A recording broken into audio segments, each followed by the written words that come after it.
Back in December, Carolyn and I did something that I don't know if we've ever done before. We went to a musical. And that, if you know me, is not quite my jam. It's kind of like how I feel about abstract art. I don't get it. What is it? Is it like a series of triangles? Is it a horse? Is it an imitation of a 5-year-old's drawing? I don't get it. Just draw what you see. That's what I kind of figure. Paint what you see. And so I come to musicals and I'm like, just say it like normal people say it. Like people don't sing what they think and repeat it 16 times over and jump up and do pirouettes as they do it. So it's not, some of you are just looking down on me right now. You're like, you are a poor, uncultured slob. And that's probably true. But in any case, so we went to a musical and it was actually really awesome. This is the thing. This is what I want to tell you. It was really good. It was Joseph and the Technicolor Dreamcoat. You're all like, yeah, I like that one too. There's a modern retelling, very modern retelling of the Joseph story from the book of Genesis. It was down at Gateway Theater in Richmond. And a lot of the crew members were either graduates or current students at the music theater program here at Cap U, which was kind of cool. And so anyways, it was a lot of fun. It was really well done. And here's the most shocking thing that I could tell you. I would go again. I would go to another musical. So there you go. But there was a line that they sang in the play that grabbed me. And it was just 5 words. And for most people, it was probably a throwaway line. They didn't even hear it. But I heard it, and it stuck with me. It's just 5 simple words. You are what you feel. And I heard that, I thought, that's it. That is the motto. That's the mantra of our culture today. You are what you feel. This is kind of what it boils down to. And at the same time as we went to that play, I'd begun reading this incredible book by Nancy Pearcey called Love Thy Body.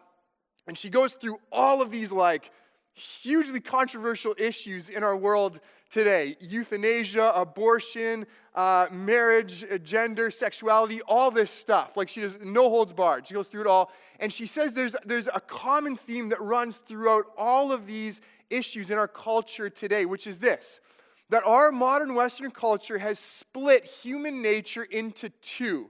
And she's kind of got the image of a 2-story house. And she says that the bottom level is kind of the objective, scientific, kind of public, biological facts of existence. This is the stuff that you don't really choose. It's just this is what it is. So that's kind of the bottom story. And then the upper story of human nature are things like values and emotions, feelings. It's more the subjective kind of cognitive stuff. And she says what has happened in our culture is that we've divided human nature into these 2, and then we've said the bottom level really doesn't matter very much. It's basically irrelevant. It has no say in human nature, in identity, and so on. It's all about the upper story. You are what you feel. Now, we're going to look at this morning, but as far as I can tell, there's at least a couple of issues with this. By the way, I think what this all comes back to, the reason why our culture has done this, is because our culture resists any kind of identity that would be imposed on us from the outside, even if that's God himself. We want to be masters of our own destiny. We want to be totally autonomous. We don't want anybody or anything, forces of biology, God, whoever, telling us who we are. And so we pursue this kind of radical individual freedom. That's what our culture is all about. So here's a couple of issues with this. One is that this illusion that we are radically autonomous individuals is just that. It's an illusion. Tim Keller has this thought experiment. Tim Keller's a pastor in New York and an author, and he's got this thought experiment that I've shared before, but I think it's really helpful here. He says, imagine that you've got a Viking in the 11th century, big, strong Viking, and he's got two impulses, 2 really strong impulses. One is to kill and destroy. The other impulse is a strong attraction to other men. Now, in his culture, in 11th century Viking culture, he is going to be told that the one impulse, to kill and destroy, is who he really is. He's a warrior. He's a Viking. That's what he's supposed to do. Yeah, be true to that. But the second impulse, he's going to be told, no, that's not really you. You've got to repress that. You can't act on that. That's not who you really are. And so Keller looks at that, and then he says, now imagine a 21st century Manhattanite, a young professional in New York, and he's got the same two impulses. What happens? Well, the one impulse, the impulse to kill and destroy, people are going to go, no, that's not really you. You've got to repress that. You can't act on that. That's not who you really are. But the second impulse, the strong attraction to men, in our culture, people will say, yes, that's who you really are. That's your authentic self. You should act on that. Here's the point. We are inevitably strongly influenced by our culture, by influences beyond ourselves that tell us which impulses and which feelings are okay to act on and which aren't.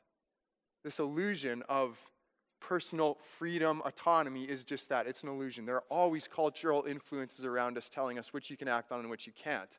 And the second issue I just want to point out here at the beginning is that to base your identity on what you feel seems to me to be a pretty unstable way to base your identity, because feelings and thoughts change. They change from year to year, day to day, moment to moment even. And we've all had experiences where one day you felt something so strongly. You were like, that person is the worst. And then like the next day you were like, what was I thinking? They're so nice. They're so kind. You know, you go, oh, I wasn't thinking clearly. That wasn't really me. You've had that experience before? Am I the only one? No? Okay. You've had that experience before. To base your identity on that upper level stuff alone, you are what you feel, it's unsteady, it's unstable, it's changing, it's shifting. It's no wonder we live in a culture where there's so much anxiety and confusion when our identities aren't based on something that is real and objectively true. So, to use language we've been using throughout this series, something needs to be reframed. The lens through which we see things in terms of human nature in our culture, it's smudged, it's fractured, and we need new lenses. And I believe Genesis 1 can give us some new lenses. I believe what we see in Genesis 1 in terms of human nature is beautiful, it's compelling, and ultimately it's true. So let's look at that this morning. We're going to be in Genesis 1, verses 26 to 28. I know we've been jumping around Genesis 1 and 2 a bit these weeks. Last week we were in chapter 2, now we're going back to chapter 1. Again, God, for the 6 days, there's 3 days of forming, 3 days of filling. He's setting up this place to be his temple, to be his home. And at the end of day 6, we read about his creation of humanity. Verse 26, then God said, let us make mankind in our image, in our likeness, so that they may rule over the fish in the sea and the birds in the sky, over the livestock and all the wild animals, and over all the creatures that move along the ground. So God created mankind in his own image. In the image of God, he created them, male and female, he created them. God blessed them, and he said to them, be fruitful and increase in number, fill the earth and subdue it. Rule over the fish in the sea and the birds in the sky and over every living creature that moves on the ground. Now this morning I want to focus especially on verse 27, that central verse. And I want to look at 3 affirmations this verse makes. 3 affirmations about human nature. And the first is simply God created. God created mankind. It was him. And in the ancient world, to believe that humans were created by divinity in some way was not controversial at all, of course. Every ancient culture had its stories about how the gods had created people. One talked about God at kind of a potter's wheel making humanity out of clay. Another one talked about a god taking the blood of a demon god and making humans out of that. Sounds appealing, right? Some kind of like 3rd century BC Mesopotamian blockbuster film right there, horror movie. That's what it sounds like to me. But Genesis tells a very different story. It doesn't talk about these other gods. It talks about the one God, one true God who made the heavens and the earth. He's the one who made humans. And in these other stories, often, The gods made the humans because they didn't want to do work. They were like, we need some minions. And so they made humans. You go, you do the work that we don't want to do. And while you're at it, could you please give us some food because we don't also want to provide food for ourselves. That was kind of the idea. And Genesis 1 again tells a very different story. Here's God creating humans, not because he's tired of doing work, but because he wants to bless them. So we read in verse 28, he blesses them. He loves his creation. He creates them for relationship with himself. Mark Twain had this great line. He said, God made humans at the end of his work week when he was tired. Implying that humans really aren't God's best work. But Genesis 1 tells a different story. It says, no, actually humans are kind of the masterpiece of God's creation. Saves it to the end, goes, here they are. I mean, Genesis 1 has this view that contradicts the competing narratives of its day and shows that, no, we're actually created by a God who is good, who's all-powerful, and who loves us. Now, the competing narrative in our day is not that other gods created humans so much, not in Western culture at least. That's not the competing narrative. The competing narrative in Western culture is that nobody created humans, that we are just a kind of a product of blind evolutionary forces. So here's a quote from Nobel-winning physicist Steven Weinberg. I actually shared this quote a couple weeks ago. He says, it's almost irresistible, although false, for humans to believe that we have some special relation to the universe, that human life is not just a more or less farcical outcome of a chain of accidents reaching back to the first 3 minutes. We are just a farcical outcome of a chain of accidents. Similarly, Woody Allen, famous movie director, says, we live in if this doesn't fill you with hope and joy, I don't know what will. We live in a random universe, and you're living a meaningless life. And everything you create in your life is going to vanish, and the earth is going to vanish, and the sun will burn out, and the universe will be gone. I mean, shout it out from the mountaintops, guys. This is good news. You're a farcical outcome of a chain of accidents. The world is meaningless. Your life is useless. Whatever. You know, the interesting thing is that there is actually an appeal in this to people. Because if this is true, then it doesn't really matter what you do with your life. There's no accountability. There's no long-term consequences. You can do whatever you want to do. No, it doesn't matter in the end because we're just a bunch of accidents. The problem is that we all intuitively sense that this isn't true. Weinberg himself recognizes it. You know, he says it's almost irresistible for us to believe that there's meaning and purpose. There's something in us. There's something in the human condition that cries out for purpose and for meaning, to know that we actually matter and that our lives are supposed to be for something. See, and this is what Genesis 1 gives us. Genesis 1 tells us that humans were made by God, that they are loved by him, and that if he made them, he must have a purpose. He must have something he wants from humans. He has an intent in this. This is good news. If I look at what we see in our modern culture, nobody created humans, we're purposeless, and I look at Genesis 1, there's an almighty God who created us for relationship, for purpose, and meaning. Well, I'm going to take this one. All things being equal, that one sounds a lot better. God created us. That's good news. Now, here's the second affirmation. Oh, and I need to say something else here. And just because some of you will notice the first person plurals in verse 26. God says, let us make mankind in our image. I talked about this a few weeks ago. This is my understanding, and I could be wrong about this, but I think that what this is referring to is what we see in the rest of the Bible, actually, in a number of places, and I could share those references with you if you'd like, through email or whatever, but that there's this thing called the heavenly assembly, this council almost of not gods, but supernatural beings, angels and the like, who God seems to give some measure of authority and rule to in the heavenly realm. So they don't make anything, and they don't have any power other than what God has given them, but you see this kind of council. And various evangelical Old Testament scholars say that's probably what's going on here, that God is saying not that not that there's a plurality of gods who are creating humans, but rather that this image thing that God is giving to humans is shared with these supernatural beings. Now hold on to that for a little bit. Some of you are going like, what? Hold on to that just for a second. We'll come back to it.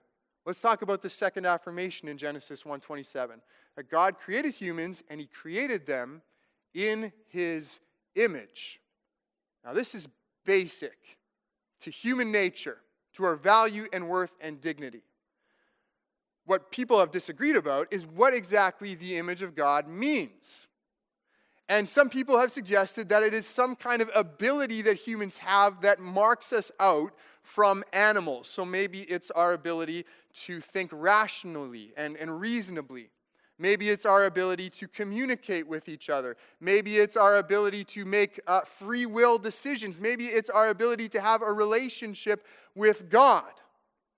The problem is that if the image of God is based on an ability that we have, what about humans who don't have that ability? See, Michael Heiser, an Old Testament scholar, makes this point. He says, if the image of God comes down to a capacity, to an ability, then why are Christians fighting for the sanctity of life in the womb? I mean, if fetuses in the early stages of development don't have these abilities, then why are we fighting for their sanctity of their life? See, this is kind of the reasoning that is put forth by some abortion advocates. Not saying that everyone who is in some way an advocate of abortion believes this, but that this is kind of the thinking behind this. The issue in the modern abortion debate is not around where life begins. It's my understanding. That scientifically people know, yeah, life begins at conception. The issue is the idea of personhood. The issue is when a human being becomes a person. So here's Francis Crick, and you might know his name if you're in high school science. You might know his name, you might recognize that name, one of the co-founders of the double helix in the DNA. And he says, no newborn infant should be declared human until it has passed certain tests regarding its genetic endowment, and if it fails these tests, it forfeits the right to life. So again, he's saying a human is not necessarily a person unless it can pass certain tests about its abilities. That's when it becomes a person. That's when it's worthy of life. Here's another quote from Peter Singer. Now, this guy is the bioethics professor at Princeton University. Princeton. Okay, I want you to hear that. He's not some random dude blogging incoherent thoughts in his mom's basement. He's the professor of bioethics at Princeton. So Princeton, okay. He says, the life of a newborn baby is of less value to it than the life of a pig, a dog, or a chimpanzee is to the non-human animal. And then he says, on the basis of this, that because of that, those newborn babies should be used in medical experiments instead of animals, because their own life is of less value to them than to the animal. So again, what you've got here is splitting human nature into two. You've got the lower story, the biological, objective reality of being human, and then you've got the upper level, the upper story of kind of those cognitive abilities, the values, the emotions, being able to value your own life and so on. And what our modern culture is saying more and more is that bottom level doesn't matter. That's irrelevant. All that matters is the upper level. And if you don't have that, then you're not truly human. Genesis 1 tells a very, very different story. Because actually in Genesis 1, the image of God is not tied to any ability on the part of humans. It just is. It simply is something that is true of every human being. It's conferred. It's a status and an identity that is given to humans no matter what their level of cognitive abilities might be. It just is. Here's Nancy Pearcey again on the question of abortion. She says, the pro-choice position is exclusive. It says that some people don't measure up. They don't make the cut. They don't qualify for the rights of personhood. But the pro-life position is inclusive. If you are a member of the human race, you're in. I love that. You're in. It's inclusive. If you are a human being, biologically, you have the image of God and you have the status and dignity and worth because of it. Now this, by the way, is also the basis for universal human rights. You know, there's this idea that stuff that happens on the other side of the world, to people that we don't know and that we're not necessarily connected to, that stuff that happens to them actually matters. This is something that we take for granted. We watch the news, you see tragedies unfolding on the other side of the world, and you think something should be done about that. I care about this, I'm affected by this. The question is, where does that come from? Where does this idea that everybody in the world is worthy of equal status and dignity and is worthy of my care and compassion, where does that actually come from? Here's Richard Rorty, an atheist, not exactly a friend to Christian faith. He says Christianity gave rise to the concept of universal rights, derived from the conviction that all human beings are created in the image of God. Thanks, Richard. That's really helpful. And we'd want to broaden that and say it's a Judeo-Christian worldview based on Genesis 1, that all humans are created in the image of God, not just your ethnic group, not just the people that you're connected with, not just the powerful in society, but that every human being, without exception, is created in the image of God, is loved by God, is worthy of equal status and dignity, and so on. It's all right here in Genesis 1. Now, there's still a question, though. Okay, so the image of God is an identity. It's a status that everybody has. But what does it actually mean? Like, what does it actually imply? What does it mean to be in the image of God? Let's talk about that. The word for image is essentially the word for statue. As in, the image of a god in kind of the ancient world in a temple was that stone or wooden kind of representative of the god. That was how the word image was used. It was with that. Now that idol, that statue, was a representative of the god. Wasn't a representation. It wasn't like, this is exactly what the god looks like. So when we talk about us being in the image of God, it doesn't mean that God basically looks like a human, probably just bigger and more muscular with a very long white beard, like a jacked up, ripped Santa Claus or something like that. Not what we're talking about here. Not a representation, but a representative. Someone who is standing in the place, something that is standing in place of the God, something that has the essence, the breath of that God, something that somehow stands in as a ruler on behalf of that God. Somehow is ruling in the God's place, or the God rules through this image. That's kind of the idea.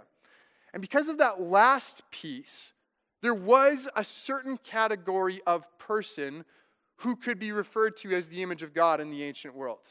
Any guesses as to who that might be? Who could have been called the image of God in the ancient world?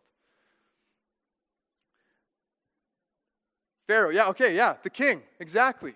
The king could be referred to as the image of the God. The king was viewed as the God's representative, as the one who represented the people to the God, the one who had this unique relationship with the God, the one who ruled kind of on behalf of or by the power and the authority of that God. So now look what Genesis 1 does. Okay, so the image of God is something that kings have. If any human being has it, it's only kings. What does Genesis 1 say? It says that all humans are created in God's image. All humans are royalty. Every human being is a king or a queen. That's what God has made us for. That's what he's called us to do.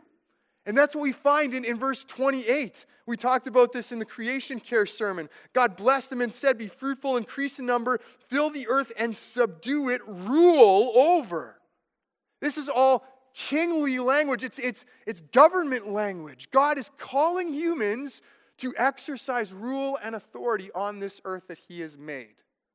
just as, and I think this is the connection, just as these supernatural beings like angels have been given rule and authority in the heavenly realm, so also humans are given rule and authority in the earthly realms. And that's why that language of "are" is shared between humans and supernatural beings. Anyways, you can disagree with me if you want, but I think that's the reading. In any case, we are called, created in God's image, called to be kings and queens, called to be royalty. And the capacities that we have, the abilities that we have, that God has given us, enable us to do this work of ruling. So to kind of sum it up, created in the image of God, a status and an identity that is conferred on all human beings without exception. The way we are supposed to live out that identity is by being kings and queens, exercising authority on earth, and the way we do that is through our unique abilities and so on. But it all goes back to that dignity piece. It doesn't matter how much you're able to do, what gifts you have or what gifts you don't have.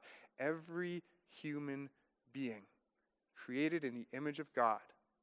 And again, when I look at our culture that says, no, it's only this stuff up here that matters, and if you don't have that, you're out.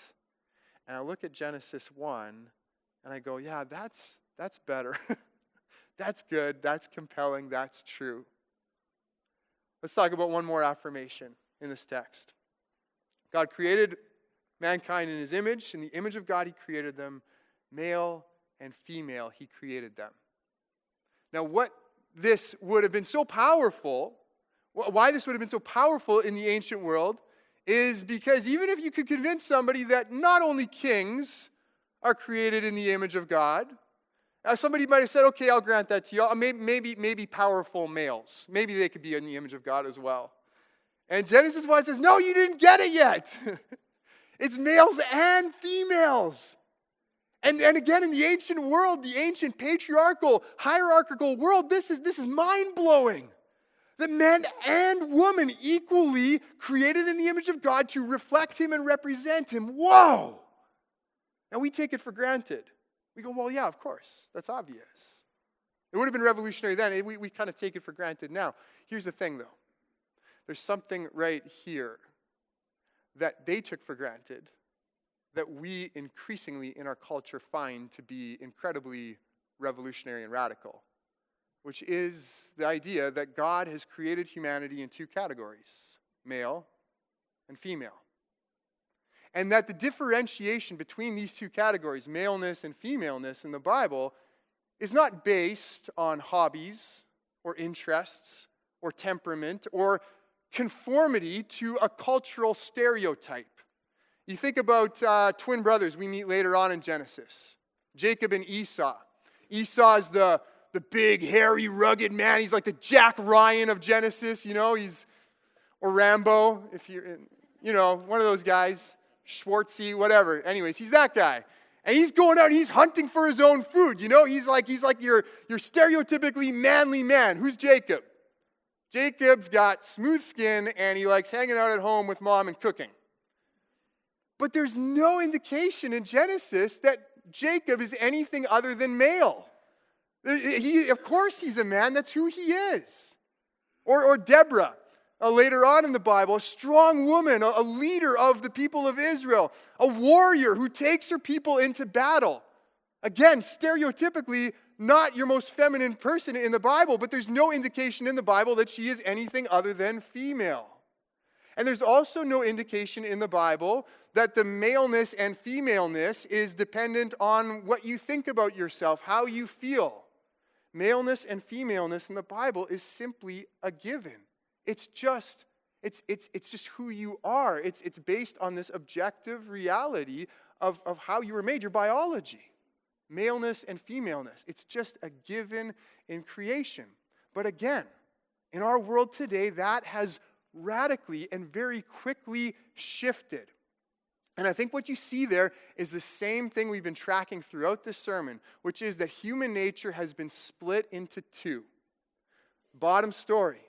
Objective, scientific reality of who you are, male or female, And the upper story of how you kind of think of yourself, your self-perceived identity, and so on. And what's happened in our culture is that bottom level, who your body says you are, has been deemed more or less irrelevant. And all that matters is that upper story. All that matters is how you feel. That's why you'll hear trans advocates talk about how if somebody is biologically one gender but believes they're another, that's who they really are. That's their true self. The implication is that their body doesn't really have a say in who they truly are. That's why you'll hear, I was reading kind of a dialogue between two people, a trans advocate and another, and the trans advocate kind of said, look, all we're talking about here is genitals. What does that matter? That has nothing to do with the rest of my life. Again, the implication is the body just doesn't really matter that much. Oh, and what you've seen is kind of so that division and that separation, the divorce between biological sex and gender. And when you split those two, what you end up with is you end up with identities that really don't have anything to do with maleness and femaleness anymore at all. So the city of New York a few years ago released this list of 31 different gender identities. And there's no reason why that number couldn't continue to go up, because it's not based on any objective reality grounded in who you are biologically. And what all of this does is that it fractures the human self. There's a diagram that is used in some school education. I've got it up here, called the gender unicorn, which purports to teach us about human nature through the physiology of a unicorn, which is slightly confusing to me. But in any case, 5 aspects that it talks about: physical attraction, emotional attraction, gender identity, gender expression, and sex assigned at birth, which even that title implies that your biological sex is kind of an arbitrary thing that some doctor said about you rather than an objective reality. And what this diagram teaches is that none of these things might line up with each other, and that's totally fine. It's this kind of like fracturing of the human self into all of these things. There's no coherence here. Now, again, I look at Genesis 1, and I see something very different from that. I see a view of the body and of creation that is much more positive and much more positive about the body in particular. This view here, I think, actually denigrates the body, denigrates physical created stuff. There's a Muslim feminist author named Nuruddin Knight, and she asks, why don't we encourage people to love the body that they're in? We tell women to love their curves and love their age and love the skin they're in, but we won't tell them and men to love the sex of their bodies. Where does all this come from? Again, I think it comes from this desire not to have any identity imposed on me from the outside. So Nancy Pearcey says, the sovereign self will not tolerate having its options limited by anything it did not choose, not even its own body. We fight against it. We resist it. We go, no, I'm going to decide my own. John Mark Comer, who I quoted last week, says we live in a culture that wants to transgress all limitations, not accept them. Now this is Genesis 3 stuff. Transgressing limitations, fighting against our creatureliness. This is what got humanity into trouble in the first place. And what we want to do is look back at Genesis 1. And we want to ask, how did God intend us to live? And God gave us this identity, this reality that, again, doesn't change based on how we think or how we feel. It's solid and it's good. God made us and He said it's good. He said it's very good. You look at Genesis 1 and it's how pro-body it is. And the way in which it roots our identity in something solid. I go, yeah, that's good. That's compelling. I believe that's true. Now, I know that some of what I've just said, some of you will disagree with. And basically every sermon in this series, I know people are disagreeing with me about stuff. That's just kind of the way it is. I know that if this message ever got out to the people of the North Shore as a whole, lots and lots of people would disagree with what I have said. In fact, some of what I've said would probably be deemed to be hateful and bigoted.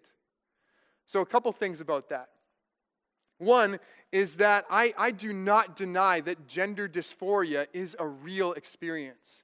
That people really do experience a disconnect between their body and between what they believe themselves or how they kind of feel about themselves and so on, how they identify. I know that that's a real condition, and that's not just like a changing, shifting thing, that can be persistent over the course of one's life. And we haven't even talked about pastoral kind of responses. We haven't talked about how we love those who disagree with us on stuff like this. That's stuff we could unpack for a long time.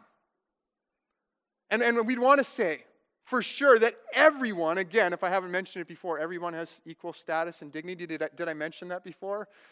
That's true whatever you think about gender and sexuality. Everyone in Genesis 1 has this status and dignity as those created in God's image. But I want to ask a question. I want to ask why it is, for example, that to suggest that somebody who experiences that disconnect should alter, or that it would be good to alter one's body in a pretty significant and lasting way, and an otherwise physically healthy body, to conform to one's sense of identity, why that is deemed to be heroic and liberating and progressive, but to suggest that perhaps one's sense of identity might best conform to who one really is biologically is hateful and bigoted. Why is it that the change in one direction is heroic and the other direction is hateful? I don't know. And the second thing I would say is that what I've said here today, I don't mean to impose on anyone. My goal is not to enforce this way of thinking on people who don't want to think this way, who don't agree. I don't think that's the role of Christians, to kind of police this. I am just holding this out as an alternative vision of who humans are and how we are created to live. I'm holding this out as water. For those who are thirsty, those who have seen what our culture has to offer, have seen how fractured and actually negative a lot of it is, and who want something real, something that speaks to the reality we find ourselves in. I want to offer this as an option of a way to, again, root and ground your life in something that is solid and unchanging, something that is good and true, and something that is given by God. And that last piece about rooting our lives in something solid reminds me of a passage in Galatians that I want to close with. The Bible tells us that this is how God created us, and that sin has entered into humanity, and that sin distorts our hearts, corrupts our hearts, and that in the end we don't reflect and represent God in the way that we were meant to. Still created in the image of God, but we're not doing the job well. Like, we're failing completely because of sin. And the Bible tells a story about Jesus, who came among us, who was the perfect image of God, and died in our place to reconcile us to himself, to restore us and remake us as those who reflect God's character. Now, Paul, in the letter to Galatians, is kind of wrestling with this Jewish identity in the midst of a Gentile world. And this is how he concludes. He says, I have been crucified with Christ, and it is no longer I who live, but Christ who lives in me. And the life I now live in the body, I live by faith in the Son of God, who loved me and gave himself for me. What's Paul's identity? Paul's identity is no longer in his ethnicity. It's no longer in what he's done in terms of keeping the law. It's no longer in what he feels or what he thinks about himself. His identity is based on Jesus. It's based on who Jesus is and on what Jesus has done for him. And for Paul, that's solid. That's not going to change, and it's good. It means that he has this status as a child of God, as one redeemed and reconciled to God, not on the basis of who he is, on how he feels, or on how he thinks, but on the basis of what Jesus has done and on who Jesus is. And that, my friends, is really, really good news. Let's pray.